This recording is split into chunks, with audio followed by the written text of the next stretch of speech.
Hello दोस्तों, नमस्कार। स्वागत है आप सभी का एक नए वीडियो में। इस वीडियो में हम हिंदी साहित्य और व्याकरण से संबंधित 100 महत्वपूर्ण प्रश्नों को देखेंगे। तो चलिए शुरू करते हैं। शुरू करने से पहले गुजारिश है, चैनल में नए हैं तो लाइक सब्सक्राइब शेयर जरूर करिएगा। यह जूनियर सुपर टेट हिंदी भाषा के लिए उपयोगी, साथ साथ अन्य परीक्षाओं के लिए भी उपयोगी प्रश्न है। तो चलिए शुरू करते हैं। इसमें जो पहला प्रश्न है वह है, छोड़ द्रुमों की मृदु छाया, तोड़ प्रकृति से भी जाल जाल में कैसे उलझा दूं लोचन, उपयुक्त चर्चित पंक्तियां के रचनाकार कौन है। यह प्रश्न पूछा गया है। तो देखिए, छायावाद में एक कवि आते हैं सुमित्रानंदन पंत, उनकी यह पंक्ति है। और साथ ही साथ छायावाद को में जो सुमित्रानंद पंत है उन्हें प्रकृति का सुकुमार कवि कहा जाता है। तो इसे ध्यान रखिएगा। इनका जन्म कौसाम्बी अल्मोड़ा में हुआ था। ठीक है। तो छायावाद के प्रकृति के सुकुमार कवि कहे जाने वाले जो सुमित्रानंद पंत हैं उनसे यह पंक्तियाँ ली गई हैं। तो यहाँ पे ऑप्शन होगा सी सही। चलिए आगे देखते हैं, अगला प्रश्न क्या है। सरोज स्मृति किस श्रेणी की रचना है, यह बताना है। तो देखिए, सरोज स्मृति जो रचना है वह भी सूर्यकांत त्रिपाठी निराला जो छायावाद के कवि हैं, ठीक है, छायावाद के ही कवि हैं, उनका एक शोक गीत माना जाता है। शोक गीत, तो यहाँ पे सही उत्तर होगा बी, शोक गीत है। और यह हिंदी का सर्वश्रेष्ठ शोक गीत भी माना जाता है, जो उन्होंने अपने पुत्र सरोज की स्मृति में लिखा था। तो ध्यान रखिएगा, इसे शोक गीत है सरोज स्मृति। और छायावाद के कवि हैं, छायावाद के जो कवि हैं सूर्यकांत त्रिपाठी निराला, उनकी रचना है। चलिए आगे देखते हैं, अगला प्रश्न है, संस्कृति के 4 अध्याय किसकी रचना है, यह बताना है। संस्कृति के 4 अध्याय किसकी रचना है। तो देखिए, संस्कृति के 4 अध्याय जो रचना है वह रामधारी सिंह दिनकर की रचना है। संस्कृति की 4 अध्याय किसकी रचना है, रामधारी सिंह दिनकर की रचना है। और इनकी अन्य रचनाओं के बारे में अगर बात करें तो इनकी अन्य रचनाएं हैं, रेणुका है, उर्वशी है। ठीक है, उर्वशी पर इनको ज्ञानपीठ पुरस्कार प्राप्त हुआ है। ठीक है, रेणुका, उर्वशी, कुरुक्षेत्र अगर बात करें और रचनाओं के, तो हुंकार है। ठीक है, हुंकार है, रश्मिरति है, परशुराम की प्रतीक्षा है, हारे को हरिनाम, ऐसे महत्वपूर्ण इनकी रचनाएं हैं। तो संस्कृति के 4 अध्याय जो रचनाकार हैं रामधारी सिंह दिनकर हैं। तो ऑप्शन डी यहाँ पे सही होगा। चलिए आगे देखते हैं कुछ और प्रश्न। नारी विमर्श पर लिखने वाली पहली लेखिका कौन है। ठीक है, नारी विमर्श पर लिखने वाली पहली लेखिका कौन है। तो देखिए, नारी विमर्श पे जो लिखने वाली पहली लेखिका हैं वह महादेवी वर्मा है। इन्होंने अपने जो रचना है, ठीक है, श्रृंखला की कड़ियाँ, उसमें नारी विमर्श पे लिखा है। और ये छायावाद की प्रमुख कवित्री मानी जाती हैं। इनकी रचनाओं के बारे में बात करें तो दीपशिखा, निहार, रश्मि, नीरजा, चित्रलेखा, ठीक है, यह इनकी रचना है। और इनकी जो यामा, इन पर इनको ज्ञानपीठ पुरस्कार प्राप्त हुआ है। तो इसे भी आप ध्यान रखिएगा। चलिए आगे देखते हैं, अगला प्रश्न, सूर्यकांत त्रिपाठी निराला की जूही की कली किसका उदाहरण है।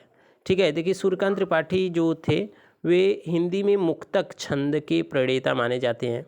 ठीक है, और 1916 में यह जो रचित है निराला की कली, जूही की कली, वह एक मुक्तक छंद का उदाहरण है। ठीक है, मुक्तक छंद का उदाहरण है। जूही की कली निराला की प्रथम कविता है। और अंतिम कविता के बारे में बात करें तो पत्रोकंठित जीवन का विष बुझा हुआ, यह उनकी अंतिम कविता है। ठीक है, और इनकी अन्य रचनाओं के बारे में बात करें तो सरोज स्मृति, राम की शक्ति पूजा, तोड़ती पत्थर, बादल राग, विधवा, भिक्षुक, संध्या सुंदरी, पंचवटी प्रसंग, यह सब इनकी रचनाएं हैं। और यहाँ पे जो लंबी कविताओं के बारे में बात करें तो यह सरोज स्मृति, राम की शक्ति पूजा, यह सब लंबी कविता में आती हैं। तो इसे ध्यान रखिएगा। चलिए यहाँ पे सही उत्तर होगा सी। आगे बढ़ते हैं, देखते हैं अगला प्रश्न क्या है। अगला प्रश्न है, निम्नलिखित में सूर्यकांत त्रिपाठी निराला का व्यंग परक कविता कौन सा है। तो उनका जो कविता है व्यंग परक, वह बहुत ही प्रसिद्ध है, कुकुरमुत्ता। ठीक है, यह इनके प्रसिद्ध रचनाएं हैं। अगर अन्य रचनाओं के बारे में बात करें तो यहाँ पे अनामिका, परिमल गीतिका, तुलसीदास, अणिमा, नई पत्ते, आराधना, यह सभी इनकी रचनाएं हैं। और ये सूर्यकांत त्रिपाठी जो निराला हैं वह छायावाद के प्रमुख कवि माने जाते हैं। ठीक है, तो याद रखिएगा, यहाँ पे ऑप्शन बी सही होगा। चलिए आगे देखते हैं अगले प्रश्न को। आषाढ़ का एक दिन किस लेखक की नाट्य कृति है। तो आषाढ़ का एक दिन जो लेखक हैं वे हैं मोहन राकेश। ठीक है, मोहन राकेश आषाढ़ के दिन के लेखक हैं।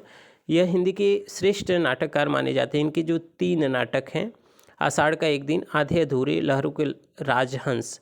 तो आधे अधूरे बहुत ही प्रसिद्ध है, जिसमें मध्यवर्गीय जीवन की विषमता का चित्रण किया गया है। ठीक है, तो यह उत्तर यहाँ पे होगा सी। चलिए देखते हैं अगले प्रश्न को। अगला जो प्रश्न है वह क्या पूछा गया है। अगला जो प्रश्न है वह है, निम्नलिखित में से किस ऐतिहासिक नाटक की रचना भारतेंदु युग के नाटक श्रीनिवास दास ने की है। तो श्रीनिवास दास का जो नाटक है यहाँ पे संयोगिता स्वयंवर है। ठीक है, संयोगिता स्वयंवर है जो एक ऐतिहासिक नाटक माना जाता है। तो याद रखिएगा। यहाँ पे बात करें अमर सिंह राठौर का, तो इसके लेखक हैं राधाचरण गोस्वामी। महाराणा प्रताप की बात करें तो इनके लेखक हैं राधा कृष्ण दास। और नील देवी के बारे में बात करें तो यह भारतेंदु हरिश्चंद्र के प्रमुख नाटक हैं। तो याद रखिएगा यहाँ पे जो सही उत्तर होगा बी। चलिए आगे देखते हैं, इनमें से कौन सा तार सप्तक का कवि नहीं है। कौन तार सप्तक का कवि नहीं है, तो आप एक सूत्र याद किए होंगे, अमुने गिरा प्रभा, अमुने गिरा प्रभा। तो उस अनुसार से आप तार सप्तक के जो प्रणेता हैं अज्ञे जी, अज्ञे 1943 में तार सप्तक का प्रकाशन हुआ था।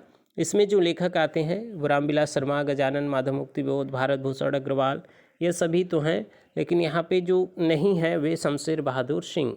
तो यह उत्तर हो जाएगा सी। चलिए आगे देखते हैं अगले प्रश्न को। कौन सी कृति भारतेंदु हरिश्चंद्र की नहीं है यह बताना है। तो देखिए, भारतेंदु हरिश्चंद्र की अंधेर नगरी है, भारत दुर्दशा है, वैदिकी हिंसा हिंसा न बहुती है, लेकिन जो नहीं है वह कौन सा नहीं है, यहाँ पे भारत हरण जो दिया हुआ है। ठीक है, यह इनका नहीं है। तो याद रखिएगा ऑप्शन ए सही हो जाएगा। चलिए अगला प्रश्न है, उपेंद्रनाथ अस्क द्वारा रचित जोक किस प्रकार का एकांकी है। तो उपेंद्रनाथ अस्क द्वारा जो रचित जोक एकांकी है वह सामाजिक व्यंग्य है। ठीक है, याद रखिएगा सामाजिक व्यंग्य यह है। तो यहाँ पे ऑप्शन नंबर बी सही हो जाएगा। चलिए अगला प्रश्न है, वह स्थान जहाँ नृत्य नाटक खेल आदि होता है वह क्या कहलाता है। तो वह स्थान जहाँ नृत्य नाटक खेल आदि होता है वह क्या कहलाता है, रंगमंच कहलाता है। ठीक है, सही उत्तर होगा ये। चलिए आगे बढ़ते हैं, निम्नलिखित में से मोहन राकेश द्वारा लिखित एक नाटक है। तो मोहन राकेश के नाटकों के बारे में अभी चर्चा किया गया है। तो यहाँ पे देखिए, लहरों के राजहंस जो है वह उनका नाटक है। अगर बात करें यहाँ पे जो है जन्मेजय का नागयज्ञ, जन्मेजय का नागयज्ञ किसका है, जयशंकर प्रसाद का। ठीक है, सिंदूर की होली किसका है, सिंदूर की होली और मिस्टर अभिमन्यु, यह दोनों किसके हैं, लक्ष्मी नारायण लाल के। ठीक है, लक्ष्मी नारायण लाल के यह हैं। तो याद रखिएगा यह नाटक। तो यहाँ पे सही उत्तर होगा डी। आगे बढ़ते हैं, देखते हैं अगले प्रश्न। रैदास का दूसरा नाम क्या है। तो भक्ति काल में निर्गुण काव्यधारा के, संत काव्यधारा के अंतर्गत आने वाले या ज्ञानाश्रय शाखा के अंतर्गत आने वाले जो कवि हैं रैदास। ठीक है, रविदास, रैदास को ही रविदास जी कहा जाता है। तो यहाँ पे सही उत्तर सी होगा। ठीक है, याद रखिएगा। इनकी एक प्रसिद्ध पंक्ति आपको याद होगा, मन चंगा तो कठौती में गंगा, प्रभु जी तुम चंदन हम पानी। यह सब इनकी रचनाएं हैं, मतलब कविताएं हैं। और साथ ही साथ रैदास को मीराबाई के गुरु माने जाते हैं, यानी मीराबाई के गुरु कौन है, रैदास जी। ठीक है,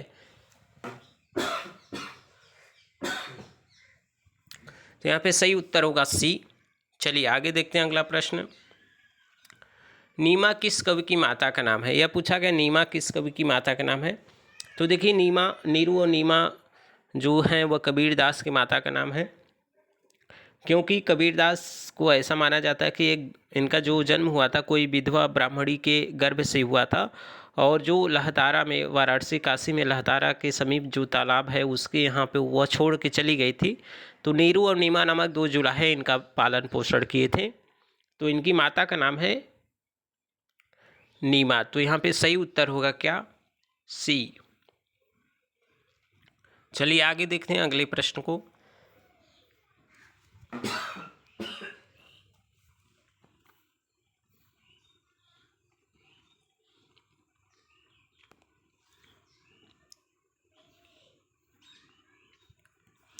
अगला प्रश्न है, बरवै नायिका भेद के रचनाकार कौन है। बरवै नायिका भेद के रचनाकार कौन है यह बताना है। तो देखिए, बरवै नायिका भेद के जो रचनाकार हैं वह कौन है, रहीमदास। ठीक है, रहीमदास अगर बात करें तो कृष्ण भक्ति शाखा के अंतर्गत आने वाले कवि हैं। इसी से मिलता जुलता एक और रचना है बरवे रामायण। बरवे रामायण के रचनाकार कौन है, तुलसीदास। और इन्हीं के ऐसा माना जाता है इन्हीं के संदिग्ध में आकर उन्होंने ऐसी रचना की जिसमें बरवय पर आधारित रचना है। बरवय में देखिए यह अर्ध सम्मात्रिक छंद होता है जिसमें 12 और 7 से 19 मात्राएं होती है। पहले और तीसरे में 12-12, दूसरे और चौथे में 7-7 मात्राएं होती है। अर्ध सममात्रिक माना जाता है छंद को, बरवय को। तो यहाँ पे सही उत्तर जो हो जाएगा वह ए रहीमदास हो जाएगा। ठीक है, यहाँ पे अगला प्रश्न अब लोग हम देखते हैं, निम्नलिखित में से निम्बार्काचार का संबंध किससे है। तो देखिए निम्बार्काचार के जो रचनाकार हैं मतलब किस संप्रदाय के, तो द्वैतवाद के निम्बार्काचार हैं। विशिष्टाद्वैतवाद रामानुजाचार, द्वैतवाद मध्वाचार, शुद्धाद्वैतवाद वल्लभाचार और द्वैतवाद हैं निम्बकाचार। तो सही उत्तर सी होगा। चलिए आगे देखते हैं अगला प्रश्न, कविता क्या है निबंध के लेखक कौन है। तो कविता क्या है या इस निबंध के जो लेखक हैं वह कौन है। तो इस निबंध के लेखक हैं रामचंद्र शुक्ल। तो महत्वपूर्ण निबंध है, चिंतामणि इनके निबंधों का संग्रह है जो 4 भागों में प्रकाशित हुआ है। तो यहाँ पे सही उत्तर ए होगा। चलिए आगे देखते हैं अगला प्रश्न, मेरे राम का मुकुट भीग रहा है किसका ललित निबंध संग्रह है। मेरे राम का मुकुट भीग रहा है किसका ललित निबंध संग्रह है। तो यह देखिए जो ललित निबंध संग्रह है वह है विद्यानिवास मिश्र। यह ललित निबंधकार माने जाते हैं विद्यानिवास मिश्र, कुबेर नाथ राय, हजारी प्रसाद द्विवेदी, यह सभी ललित निबंधकार माने जाते हैं। इनकी अन्य रचनाओं के बारे में बात करें तो मैंने सील पहुँचाई, चितवन की छा, कदम की फूली डाल, आंगन का पंछी और बंजारा मन, यह सभी इनके महत्वपूर्ण क्या हैं निबंध है। तो यहाँ पे सही उत्तर होगा सी। चलिए आगे देखते हैं अगला प्रश्न, भ्रमर गीत में गोपिकाओं के समक्ष उद्धव किस भूमिका में थे। तो भ्रमर गीत में गोपिकाओं के समक्ष जो उद्धव थे वे किस भूमिका में थे यह पूछा गया है। ठीक है, तो यहाँ पे सही उत्तर होगा संदेश वाहक के रूप में थे, यानी कृष्ण जी के संदेश को लेकर वह मथुरा से ब्रज में आए थे। ठीक है, तो ऑप्शन ए सही होगा। अगला प्रश्न है, सूरदास को पुष्टिमार का जहाज किसने कहा है। सूरदास को पुष्टिमार का जहाज किसने कहा है। तो देखिए सूरदास को पुष्टिमार का जो जहाज का है वह विट्ठल नाथ ने कहा था। सूरदास की जब मृत्यु हुई थी तब उन्होंने कहा था कि पुष्टि मार्ग को जहाज जात है, जाए कछु ले न हो सो ले, यानी जिसको जो कुछ लेना है वह ले ले। तो यह जो कथन कहा गया था वह कहा गया था विट्ठल नाथ द्वारा। तो सही उत्तर होगा डी। चलिए आगे देखते हैं अगला प्रश्न, कृष्ण काव्य के प्रमुख कवि कौन माने जाते हैं। तो कृष्ण काव्य के प्रमुख कवि है सूरदास। सूरदास कृष्ण काव्य धारा के प्रमुख कवि माने जाते हैं। इनकी रचनाओं के बारे में बात करें तो रचनाएं हैं सूर सागर, साहित्य लहरी, सुर सरावली। ठीक है, जिसमें साहित्य लहरी जो है वह नायिका प्रसंग भेद ऐसे रचनाओं पे आधारित है। तो यहाँ पे सही उत्तर होगा सी। ठीक है, चलिए देखते हैं अगला प्रश्न क्या है, 84 वैष्णव की वार्ता के लेखक कौन है। तो देखिए 84 वैष्णव की वार्ता और 252 वैष्णव की वार्ता के जो रचनाकार हैं वह गोकुलनाथ हैं। ठीक है, गोकुलनाथ, यहाँ पे सही उत्तर होगा सी। चलिए आगे देखते हैं अगला प्रश्न। अगला जो प्रश्न है, सचिव वैद गुरु तीनी जो प्रिय बोलही भयास, राज धर्म तन तीनी करी हो ही बेगीनास। यह जो पंक्ति है वह किसका है। तो यह पंक्ति अगर बात करें तो रामचरितमानस में तुलसीदास द्वारा रचित है। और यह किस कांड से लिया गया है। तो यह सुंदर कांड में इसका वर्णन है।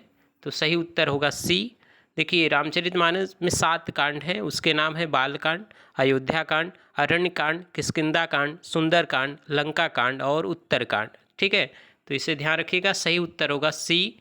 चलिए आगे देखते हैं अगला प्रश्न, स्वामी अग्रदास किस काव्यधारा के कवि हैं। स्वामी अग्रदास किस काव्यधारा के कवि हैं। तो देखिए राम भक्ति शाखा में रसिक संप्रदाय के प्रवर्तक माने जाते हैं कौन, अग्रदास। ठीक है, अग्रदास रसिक संप्रदाय की स्थापना इन्होंने किया था। तो याद रखिएगा इन्हें, सही उत्तर होगा सी। चलिए आगे देखते हैं, तुलसीदास के ने कौन सी रचना कलिकाल से मुक्ति पाने हेतु लिखा था। तो कलिकाल से मुक्ति पाने हेतु उन्होंने जो लिखा है वह विनय पत्रिका है और यह ब्रज भाषा में रचित है। तो इसे ध्यान रखिएगा, विनय पत्रिका ब्रज भाषा में रचित रचना है। तो यहाँ पे सही उत्तर हो जाएगा बी। चलिए आगे देखते हैं अगला प्रश्न, मृगावती किसकी रचना है। तो मृगावती जो रचना है वो किसका है। तो कुतुबन है जो आते हैं किस धारा में, सूफी काव्य धारा के अंतर्गत। ठीक है, तो यहाँ पे सही उत्तर होगा बी। अगर बात करें उस्मान, तो उस्मान ने चित्रावली लिखा है, मंझन ने मधुमालती लिखा है और जायसी ने पद्मावत लिखा है। ठीक है, चलिए आगे देखते हैं अगले प्रश्न को। अगले प्रश्न को देखते हैं। अगला प्रश्न है जायसी की रचना कौन सी है? तो जायसी की रचना यहाँ पे अभी बात किया गया पद्मावत है। ठीक है, तो सही उत्तर यहाँ पे कौन सा हो जाएगा? यह 1540 में लिखा गया, ध्यान रखिएगा 1540 ईस्वी में लिखा गया पद्मावत है। यहाँ पे सही उत्तर होगा डी। चलिए अगला प्रश्न है कृष्णा सोबती द्वारा लिखित संस्मरण कृति का नाम क्या है? तो इनका जो लिखा गया है हम हसमत, कृष्णा सोबती का लिखा गया एक संस्मरण है हम हसमत, तो ऑप्शन ए सही हो जाएगा। वैसे मित्रों मर जानी, डार से बिछुड़ी, ठीक है, यह सभी इनके उपन्यास है, तो ध्यान रखिएगा। चलिए आगे प्रश्न देखते हैं। लाल तारा के रचनाकार कौन है? लाल तारा के रचनाकार कौन है? तो लाल तारा के रचनाकार रामवृक्ष बेनीपुरी हैं। ठीक है, जो रेखा चित्र है माटी की मूर्ति भी इनकी है, तो सही उत्तर होगा यहाँ पे ऑप्शन नंबर ए। चलिए आगे देखते हैं अगला प्रश्न। कवित्त रत्नाकर किस भाषा में रचित है?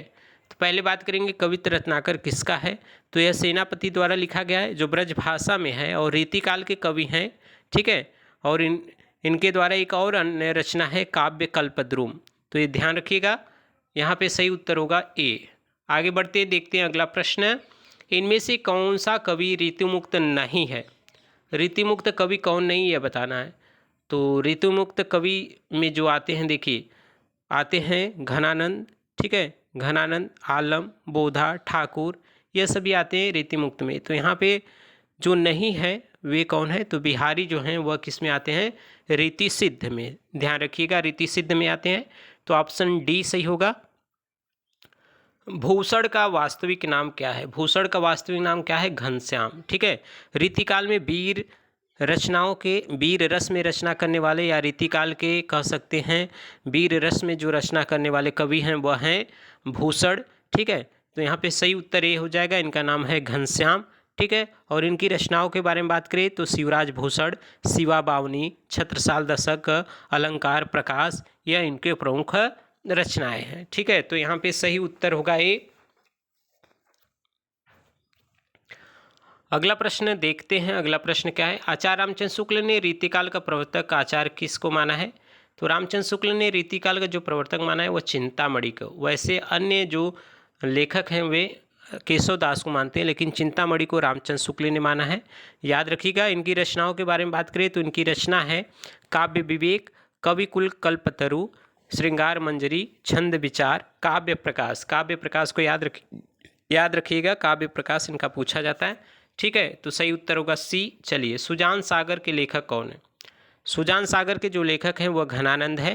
ठीक है, विरह लीला, कोकसा, रस केलीवल्ली, कृपा कांड, यह इनके प्रमुख रचनाएं हैं और रीतिकाल में रीतिमुक्त धारा के अंतर्गत आने वाले कवि हैं घनानंद। ठीक है, चलिए अगला प्रश्न है मेरी जीवन यात्रा किसकी आत्मकथा है? मेरी जीवन यात्रा किसकी आत्मकथा है? तो देखिए राहुल संस्कृत्यायन की जो आत्मकथा है वह क्या है? मेरी जीवन यात्रा, तो यहाँ पे सही उत्तर होगा सी। अगला प्रश्न देखते हैं। भारतेंदु का कौन सा कवि पुष्टि मार्ग में दीक्षित था? तो देखिए भारतेंदु जी खुद जो थे वे पुष्टि मार्ग में दीक्षित थे। ठीक है, पुष्टि मार्ग या वल्लभ संप्रदाय में दीक्षित थे, तो ऑप्शन बी सही होगा। अगला प्रश्न है किसने 1873 ईस्वी में हरिश्चंद्र मैगजीन की स्थापना की थी? तो हरिश्चंद्र मैगजीन की स्थापना भारतेंदु हरिश्चंद्र द्वारा किया गया, तो ऑप्शन यहाँ पे जो होगा बी सही हो जाएगा। वैसे इन्होंने 3 प्रमुख पत्रिकाएं निकाली थी जिसमें कवि वचन सुधा, बाला बोधनी और हरिश्चंद्र मैगजीन प्रमुख है, तो याद रखिएगा ऑप्शन यहाँ पे जो बी है वह सही हो जाएगा। चलिए अगला प्रश्न देखते हैं। आचार्य रामचंद्र शुक्ल ने हिंदी साहित्य के इतिहास के आधुनिक काल या गद्य साहित्य परंपरा का प्रवर्तन के अंतर्गत प्रथम उत्थान का समय क्या माना है? तो याद रखिए प्रथम उत्थान का जो समय इन्होंने माना है वह क्या माना है? ठीक है, तो यहाँ पे सही उत्तर हो जाएगा 1925 से 1950 ईस्वी तक प्रथम उत्थान का समय है। 1925 से 1950 विक्री संवत तक, तो यहाँ पे सही उत्तर होगा बी। चलिए आगे देखते हैं अगला प्रश्न क्या है। हिंदी साहित्य का दूसरा इतिहास के लेखक कौन है? तो हिंदी साहित्य का दूसरा इतिहास जो लिखा गया है वह किसके द्वारा लिखा गया है? बच्चन सिंह द्वारा। ठीक है, बच्चन सिंह द्वारा लिखा गया है, तो यह उत्तर होगा डी। नामवर सिंह ने क्या लिखा है? आधुनिक हिंदी साहित्य की प्रवृत्तियाँ, और सुमन राजे ने हिंदी साहित्य का आधा इतिहास। ठीक है, इसे ध्यान रखिएगा। चलिए अगला प्रश्न है। आचार्य रामचंद्र शुक्ल के अनुसार हिंदी साहित्य के आदिकाल की समय सीमा क्या है? तो रामचंद्र शुक्ल ने 1050 से 1375 विक्रम संवत तक आदिकाल का समय सीमा माना है, ठीक है। और 1700 से 1375 से 1700 भक्ति काल, 1700 से 1900 रीतिकाल, 1900 से अब तक या कह सकते हैं आधुनिक काल, ठीक है। तो यहाँ पे सही उत्तर ए होगा। चलिए अगला प्रश्न है, निम्नलिखित में से कौन सा लेखक जीवनी लेखक नहीं है? किन्हों ने जीवनी नहीं लिखा है? तो अज्ञे ने जीवनी नहीं लिखा है, तो ऑप्शन बी सही हो जाएगा। अगर बात करें रामविलास शर्मा का, तो रामविलास शर्मा ने जो निराला की साहित्य साधना, निराला की जीवनी लिखा है। अमृत राय ने कलम का सिपाही प्रेमचंद का, और विष्णु प्रभाकर ने आवारा मसीहा जो शरद चंद्र के जीवनी पर आधारित है, तो उसको लिखा है। तो यहाँ पे नहीं लिखने वाले कवि हैं अज्ञे जी। चलिए अगला प्रश्न है, जीप पर सवार इलिया किसकी हास्य व्यंग रचना है? तो जीप पर सवार इलिया जो रचनाकार हैं वे हैं शरद जोशी, ठीक है। शरद जोशी यहाँ पे सही उत्तर होगा बी। अगला प्रश्न है, विद्यापति के पद में किस भाषा में रचित है? विद्यापति के पद किस में है? मैथिली में है, इसी कारण इन्हें मैथिल कोकिल कहा जाता है। और इनकी अन्य रचनाओं के बारे में बात करें तो कीर्ति लता, कीर्ति पताका, यह सब किस में है? अवहट्ट भाषा में है। तो यहाँ पे सही उत्तर बी होगा। चलिए आगे देखते हैं, कौन सी विद्यापति की रचना नहीं है? तो विद्यापति की कौन सी रचना नहीं है? तो विद्यापति की जो रचना नहीं है, ठीक है, यहाँ पे पूछा गीत गोविंद या किसका है? जयदेव का, ठीक है। जयदेव का रचना है गीत गोविंद, याद रखिएगा। यहाँ पे सही उत्तर हो जाएगा डी। चलिए आगे देखते हैं, अगला प्रश्न क्या है, स्वयंभू को हिंदी का प्रथम कवि किसने माना है? तो स्वयंभू को हिंदी का प्रथम कवि मानने वाले हैं राम कुमार वर्मा, ठीक है। तो राम कुमार वर्मा ऑप्शन 1 यहाँ पे सही हो जाएगा। आगे प्रश्न है, आदिकालीन साहित्य का प्रमुख रस क्या है? तो आदिकालीन साहित्य का प्रमुख रस जो है वह वीर रस है। तो ऑप्शन यहाँ पे जो सही उत्तर होगा वह क्या हो जाएगा? डी सही उत्तर हो जाएगा। चलिए आगे देखते हैं, अगला प्रश्न क्या है, अर्थबोध कराने के संदर्भ में निम्नलिखित में से कौन सा कथन सत्य है? तो यहाँ पे सही कथन क्या है यह बताना है। तो अभिधा व्यंजन, अभिधा लक्षणा व्यंजना, यह 3 शब्द शक्तियाँ होती है, ठीक है। तो यहाँ पे सही उत्तर होगा, शब्द अर्थ का जो बोध कराता है वह होता है अभिधा, ठीक है। तो यहाँ पे सही उत्तर क्या है? यह ऑप्शन के अनुसार लक्षणा एवं व्यंजना दोनों शब्द सत्ता अभिधा पे आश्रित होती हैं, तो सही उत्तर डी होगा। चलिए आगे देखते हैं अगले प्रश्न को। अगला जो प्रश्न है वह क्या है, चंपू के 2 भेद कौन से हैं? तो चंपू के 2 भेद होते हैं, वह कौन से होते हैं? विरुद्ध और कर्मभग, विरुद्ध और कर्मभग, तो यहाँ पे सही उत्तर होगा डी। चलिए अगला प्रश्न है, निम्नलिखित में से कौन सा युग्म सही नहीं है? भट्टलोलट द्वारा उत्पत्तिवाद, शंकुक अनुमितिवाद, आचार्य मम्मट भुक्तिवाद, अभिनव गुप्त अभिव्यक्तिवाद। तो यहाँ पे सही उत्तर क्या नहीं है यह बताना है। तो यहाँ पे देखिए, जो भुक्तिवाद है वह भट्टनायक है लेकिन मम्मट नहीं है, ठीक है। तो सही उत्तर होगा सी। चलिए अगला प्रश्न देखते हैं, जूठन के लेखक कौन है यह बताना है। तो जूठन देखिए दलित आत्मकथा है जूठन, ओम प्रकाश वाल्मीकि द्वारा, ठीक है। उसके बाद में बात करें, सूरजपाल चौहान ने तिरस्कृत लिखा है, ठीक है। और माता प्रसाद ने झोपड़ी से राजभवन तक लिखा है। तो यहाँ पे सही उत्तर होगा बी। चलिए आगे देखते हैं, अगला प्रश्न है, नई कविता के में किस भाषा के शब्दों को लिया गया है? नई कविता में किस भाषा के शब्दों को लिया गया है? तो वह लिया गया है किसके? ब्रज भाषा के स्थान पे कौन आ गया था? खड़ी बोली, ठीक है। तो यहाँ पे कह सकते हैं आधुनिक नवीनतम किस भाषा के शब्दों को लिया गया है, ठीक है। आधुनिक भाषा कह सकते हैं, आधुनिक भाषा, तो ऑप्शन बी सही हो जाएगा। यहाँ पे सही उत्तर होगा, नई कविता के प्रवर्तक कौन है? तो नई कविता के जो प्रवर्तक हैं वह गे जी हैं, ठीक है। या तो कह सकते हैं यहाँ पे भारतेंदु हरिश्चंद्र, ठीक है। अगला प्रश्न क्या है, निम्नलिखित में से किस ग्रंथ के लेखक रामविलास शर्मा नहीं है? रामविलास शर्मा किस ग्रंथ के लेखक नहीं, यह बताना है। तो नामवर सिंह, यहाँ पे देखिए जो हो जाएगा नामवर सिंह कविता के नए प्रतिमान नामवर सिंह का है। बाकी 3 क्या हैं? वह है रामविलास शर्मा का, ठीक है।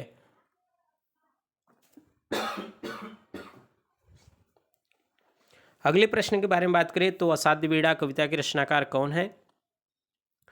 असाध्य वीणा जो लिखा गया है वह अज्ञे द्वारा, तो यहाँ पे ऑप्शन डी सही हो जाएगा। चलिए आगे पढ़ते हैं, देखते हैं अगला प्रश्न, अरे यायावार रहेगा याद किसकी रचना है? तो यह किसकी रचना है? यह रचना है यात्रा साहित्य और यह रचना है अज्ञे का, ठीक है। अगला प्रश्न है, प्रकाशन वर्ष के अनुसार निम्नलिखित कहानियों का सही अनुक्रम क्या है? प्रकाशन वर्ष के अनुसार सही कहानियाँ जो हैं वह क्या है, तो कफन लास्ट में आता है। तो यहाँ पे बड़े भाई साहब, दो बैलों का था, क्रिकेट मैच, कफन, या सही उत्तर होगा डी। चलिए अगला प्रश्न है, कोठरी की बात किसका है, तो कोठरी की बात अज्ञे जी का है। ठीक है, तो ऑप्शन यहाँ पे सही होगा ए। अगला प्रश्न जो है उसे देखते हैं। अगला प्रश्न है, भीष्म साहनी द्वारा रचित कहानी संग्रह नहीं है। तो भीष्म साहनी ने जो नहीं लिखा है वह क्या नहीं लिखा है, तो यहाँ पे देखिए सही उत्तर क्या होगा, काट का सपना जो है वह मुक्तिबोध का है। ठीक है, तो ऑप्शन सी सही हो जाएगा। अगला प्रश्न है, जैनेन्द्र का पहला कहानी संग्रह कब प्रकाशित हुआ था। 1929 में इनका जो पहला कहानी संग्रह है फांसी, वह प्रकाशित हुआ था। ठीक है, तो यहाँ पे सही उत्तर होगा बी।